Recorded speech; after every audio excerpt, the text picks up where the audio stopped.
Hello, నేను miss yes రావు. Civil servants ప్రత్యేకించి ఐపీఎస్లు ఇంత చండాలకు వాళ్ళు ఉంటారా అనే దానికి నిదర్శనంగా ఇప్పుడు కాదంబరి జైత్వాని కేసులో నిలుస్తున్నారు ఇద్దరు ఐపీఎస్లు. ఒకళ్ళు కాంతిరాణి తాత, రెండు విశాల్ గున్ని. వీళ్ళిద్దరూ ఐపీఎస్లు, కానీ వాళ్ళు చేసినటువంటి పని మాత్రం అత్యంత చండాలం, కొడుతూ ఉన్నారు. వాళ్ళు నిజంగా సిగ్గుంటే ఐపీఎస్లకు రిజైన్ చేసి వెళ్ళిపోవాలి. ఇప్పటికి కూడా వాళ్ళ మీద ఎంక్వైరీ చేసి ఎఫ్ఐఆర్ చేసేంత వరకు కొనసాగాలి అనేటువంటి అభిప్రాయంతో వాళ్ళు ఉన్నారు అని అంటే అసలు వాళ్ళ కుటుంబ సభ్యులు వాళ్ళ గురించి ఏమనుకుంటున్నారు అనేది కూడా ఆలోచించాలి. వాళ్ళ కుటుంబ సభ్యులే వాళ్ళని చీకొట్టి ఐపీఎస్ పదవికి రిజైన్ చేయించాలి. అంత చండాలకు పని చేశారు అనేది వాళ్ళ మీద ఇప్పుడు వస్తున్నటువంటి అభియోగాలు. కాదంబరి జైత్వానిని వాళ్ళ కుటుంబ సభ్యులని ఎంత హింస పెట్టారో, ఎంత ఆవేదనకు గురి చేశారో అనేది ఆలస్యంగా వెలుగు చూస్తూ ఉంది. రాజశేఖర రెడ్డి బతికున్న రోజుల్లో కిట్పోకో పాల్పడి జగన్మోహన్ రెడ్డి ఐఏఎస్ని జైలుకి పంపించారు, జైలుకి పంపించేలాగా చేశారు. ఇప్పుడు ముఖ్యమంత్రి అయి దిగిపోయే లోపల ఐపీఎస్ని జైలుకి పంపించేటువంటి పరిస్థితికి జగన్మోహన్ రెడ్డి తీసుకొచ్చారు. జగన్మోహన్ రెడ్డి ఏది చెప్తే అది చేయడానికే సివిల్ సర్వెంట్లు ఉన్నారు అనేటువంటి అభిప్రాయం కలిగేలా విశాల్ గున్ని అలాగే కాంతిరాణి తాత ఇద్దరు వ్యవహరించారు అనేది వాళ్ళ గురించి సామాన్య పౌరులు మాట్లాడుకుంటున్నటువంటి పరిస్థితి. ఒక ఐపీఎస్ కావడం అంటే మామూలు విషయం కాదు, కానీ ఆ ఐపీఎస్ అనేటువంటి పవర్నే తాకట్టు పెట్టారు జగన్మోహన్ రెడ్డికి విశాల్ గున్ని అలాగే కాంతిరాణి తాత. వాళ్ళిద్దరూ చేసినటువంటి వ్యవహారం ఏంటి, అసలు కాదంబరి జైత్వాని ఫ్యామిలీని ఎందుకు విజయవాడ తీసుకొచ్చి నరకం చూపించారు, ఆంధ్రప్రదేశ్ పోలీసులు అంటేనే అసహ్యం కలిగేలాగా వాళ్ళిద్దరూ చేశారు. ఇద్దరిలో ఒకళ్ళు కాంతిరాణి టాటా గురించి నేను ఆల్రెడీ ఎక్స్ప్లెయిన్ చేశాను. ఇప్పుడు విశాల్ గున్ని అత్యంత పవర్ఫుల్ ఐపీఎస్ ఆఫీసర్గా ఆయనకి ఒకప్పుడు పేరుండేది, కానీ ఇప్పుడు నేలబారు ఐపీఎస్ అనేటువంటి అభిప్రాయం కలిగేలా ఆయన వ్యవహరించారు. ఇంతకీ ఎవరి విశాల్ గున్ని, ఆయన ప్రొఫైల్ ఏంటి, ఆయన కెరీర్ ఎక్కడి నుంచి ప్రారంభమైంది, ఆయన కెరీర్లో ఏం చేశారు అనేది విశ్లేషణ చేసుకునేటువంటి ప్రయత్నం చేద్దాం. విశాల్ గున్ని 2010 బ్యాచ్కి సంబంధించినటువంటి ఐపీఎస్ అధికారి. ఈయన చాలా పేరున్నటువంటి అధికారి. 2012లో ఆక్టోపస్ గ్రేహౌండ్స్లో పోస్టింగ్ చేసి విజయవంతంగా యంగ్ డైనమిక్ ఆఫీసర్గా పేరు తెచ్చుకున్నారు. గ్రేహౌండ్స్లో అలాగే ఆక్టోపస్లో పనిచేసినటువంటి సందర్భంగా 2012లో అంటే ఉమ్మడి ఆంధ్రప్రదేశ్ హయాంలో నర్సీపట్నం ఏఎస్పీగా ఆయన కెరీర్ని ప్రారంభించారు. ప్రజా జీవితంలోకి వచ్చారు. ఆయన ఏఎస్పీగా ఆయన నర్సీపట్నం నుంచి కెరీర్ని ప్రారంభించి నెల్లూరు, తూర్పుగోదావరి జిల్లా, గుంటూరు జిల్లాల ఎస్పీగా పనిచేశారు. నెల్లూరు, గుంటూరు, తూర్పుగోదావరి జిల్లాల ఎస్పీగా పనిచేయడం అంటేనే వాళ్ళకి ఎంతో సామర్థ్యం ఉంటేనే, ఎంతో క్రెడిబిలిటీ ఉంటేనే ఎస్పీలుగా పనిచేసేటువంటి అవకాశం లభించదు. సో నెల్లూరు, తూర్పుగోదావరి అలాగే గుంటూరు ఎస్పీగా పనిచేసినటువంటి అనుభవం ఆయనకి ఉంది. 2020లో కౌంటర్ టెర్రరిస్ట్ ఆపరేషన్స్ ఎస్పీగా ఆయన బాధ్యతలు స్వీకరించారు. 2020 అంటే జగన్మోహన్ రెడ్డి అధికారంలోకి వచ్చినటువంటి మరుసటి సంవత్సరమే ఆయన కౌంటర్ టెర్రరిస్ట్ ఆపరేషన్స్ ఎస్పీగా ఆయన బాధ్యతలు స్వీకరించారు. 2022లో ఏపీఎస్పీ 6వ బెటాలియన్ కమాండెంట్గా ఆయన నియామకమయ్యారు. బహుశా అప్పటి వరకు జగన్మోహన్ రెడ్డి కన్సర్న్లోకి, జగన్మోహన్ రెడ్డి కోటరీలోకి ఎంటర్ కాలేదు.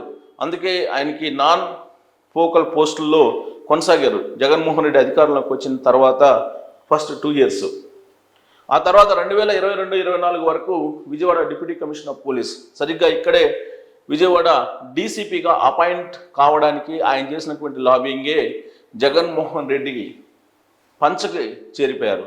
జగన్మోహన్ రెడ్డి ఏం చెప్తే అది చేసేటువంటి స్థాయికి వచ్చేశారు. డీసీపీ పదవి కోసం, విజయవాడ డీసీపీ పదవి అంటేనే అది ఫోకల్ పాయింట్గా చెప్తుంటారు, ఫోకల్ పోస్ట్గా చెప్తూ ఉంటారు. ఆ ఫోకల్ పోస్ట్ కోసం విశాల్ గున్ని జగన్మోహన్ రెడ్డి పంచకు చేరారు. జగన్మోహన్ రెడ్డి ఏమి చెప్తే అది చేస్తూ వచ్చారు. అందుకే ఆయన 22 నుంచి 24 వరకు విజయవాడ డీసీపీగా ఆయన కొనసాగారు. 2024 జనవరి నుంచి జూలై 12 వరకు విశాఖపట్నం రేంజ్ డిఐజీగా ఆయన బాధ్యతలు నిర్వహించారు. ఎందుకంటే ఎన్నికల ముందు కాబట్టి జగన్మోహన్ రెడ్డి ఆల్రెడీ ఎన్నికల ముందు ఆయనకు కావాల్సినటువంటి ఐపీఎస్ఎల్ని పోస్టింగ్లు కీలకమైనటువంటి వాటిలో నియమించుకున్నారు. అందుకే ఉత్తరాంధ్ర చాలా ఇంపార్టెంట్ వైఎస్ఆర్ కాంగ్రెస్ పార్టీకి 2024 ఎన్నికల్లో. అందుకే అనుకూలమైనటువంటి వైఎస్ఆర్ కాంగ్రెస్ పార్టీకి తల వంచేటువంటి ఐపీఎస్ విశాల్ గున్నిని విశాఖపట్నం రేంజ్ డిఐజీగా నియమించి జగన్మోహన్ రెడ్డి తన వ్యవహారాన్ని నడిపారు. దొంగ ఓట్ల దగ్గర నుంచి అనేకం చేశారు జగన్మోహన్ రెడ్డి. అక్కడ ల్యాండ్ గ్రాబింగ్తో పాటు దొంగ ఓట్ల వ్యవహారంతో పాటు తెలుగుదేశం పార్టీ లీడర్లని అరెస్ట్ చేయడం, ఇవన్నీ కూడా విశాల్ గున్ని చేత చేయించగలిగారు జగన్మోహన్ రెడ్డి అనేది ఆయన మీద ఉన్నటువంటి ప్రధానమైనటువంటి ఆరోపణ. ఇక విజయవాడ డీసీపీగా ఉన్న సమయంలో వైసీపీకి కొమ్ము కాశారనేటువంటి ఆరోపణలు ఈయన మీద ఉన్నాయి. రాజధానికి భూములు ఇచ్చినటువంటి రైతులు తమ బాధను వ్యక్తం చేస్తూ వాళ్ళు శాంతియుతంగా ర్యాలీలు, ధర్నాలు, నిరసనలు చేస్తూ ఉంటే విశాల్ గున్ని ఆధ్వర్యంలో ఆంధ్రప్రదేశ్కి సంబంధించిన పోలీసులు, ప్రత్యేకించి విజయవాడ పోలీసులు అమరావతి రైతులు, అమరావతి మహిళల పట్ల ఏ విధంగా వ్యవహరించారు అనేది మనం చూసాం. ఆ దాష్టికాలకు నాయకత్వం వహించినటువంటి ఐపీఎస్ ఎవరంటే విశాల్ గున్ని. సో ముంబై హీరోయిన్ని అరెస్ట్ చేసి విజయవాడ తీసుకొచ్చిన టీంకి లీడర్ ఈయన. ఇప్పుడు విశాల్ గున్ని పేరు ఎందుకు వస్తుందంటే ఆయన కెరీర్ మొత్తం ఎక్కడ కూడా బ్లాక్ స్పాట్ లేదు. కానీ విజయవాడ డీసీపీగా అపాయింట్ అయిన తర్వాత నుంచే ఆయన కెరీర్ మొత్తం కూడా బ్లాక్ స్పాట్గా మారిపోయింది.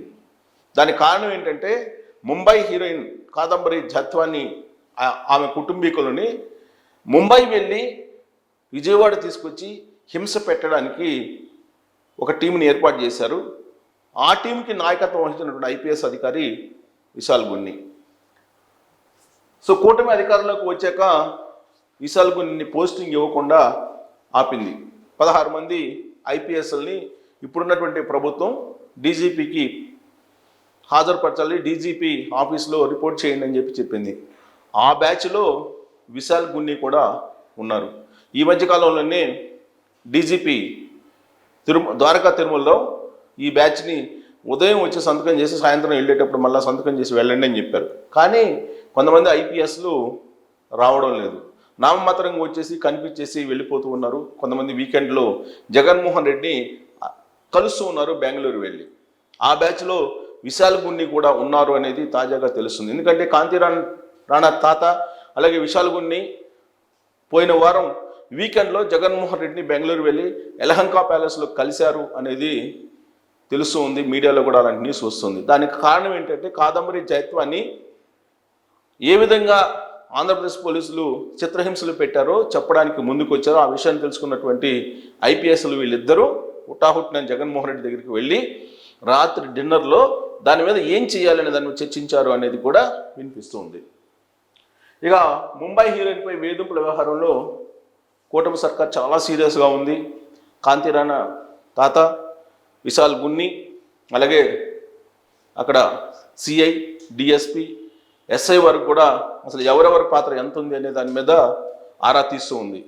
ఆరా తీయడంతో పాటు విశాల్ గున్నికి అలాగే కాంతి రాణా తాతకు ఇద్దరికి నోటీసులు పంపించడానికి కూడా సిద్ధమైంది. వాళ్ళ మీద కేసు పెట్టడానికి కూడా ఇప్పుడు ఉన్నటువంటి ప్రభుత్వం ప్రయత్నం చేస్తుంది.